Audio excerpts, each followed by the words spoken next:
এই তোমাদের বেতন দেবো, নাম বলে টাকা নিয়ে যাও, ঠিক আছে স্যার? এই স্যার, আমার নাম চুমকি, আমার বেতন কত আছে? চুমকি দে দেখিনি তোমার বেতন কত আসছে।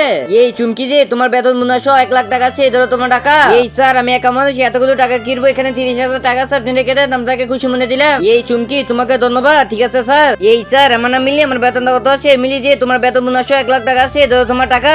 এই স্যার, ধন্যবাদ, আমি এতগুলো টাকা দিয়ে কিনবো, এখানে 30,000 টাকা আছে, আপনি রেখে দেন, আপনাকে খুশি মনে দিলাম। এই মিলি, তোমাকে ধন্যবাদ। এই যে স্যার, আমার নাম মিস্টার রাজু, আমার বেতন কত আছে? এই রাজু যে তোমার বেতন 1,20,000 টাকা আছে, ধরো তোমার টাকা। এই স্যার, আমি একা মানুষ, এতগুলো টাকা কিনবো, আপনাকে 40,000 টাকা দিতে চাই, আমি খুশি হয়ে। এই মিস্টার রাজু, তোমাকে ধন্যবাদ। এই স্যার, আমার নাম জুনু, আমার বেতন কত আছে? এই জুনু দে তোমার বেতন 1,40,000 টাকা আসছে। এই নো জুনু, তোমার মেসেজ স্যালারি। এই স্যার, আমি সামনে বিয়ে করবো, বিয়ের উপলক্ষে আপনাকে কিছু টাকা দিতে চাই। এই স্যার, আমার নাম পিঙ্কি, আমার বেতন কত আছে? পিঙ্কি যে তোমার বেতন 90,000 টাকা আসছে। এই নো পিঙ্কি, তোমার মেসেজ স্যালারি। বন্ধুরা, তোমাদের ফোনে কত পার্সেন্ট চার্জ আছে কমেন্ট বক্সে বলে যাও।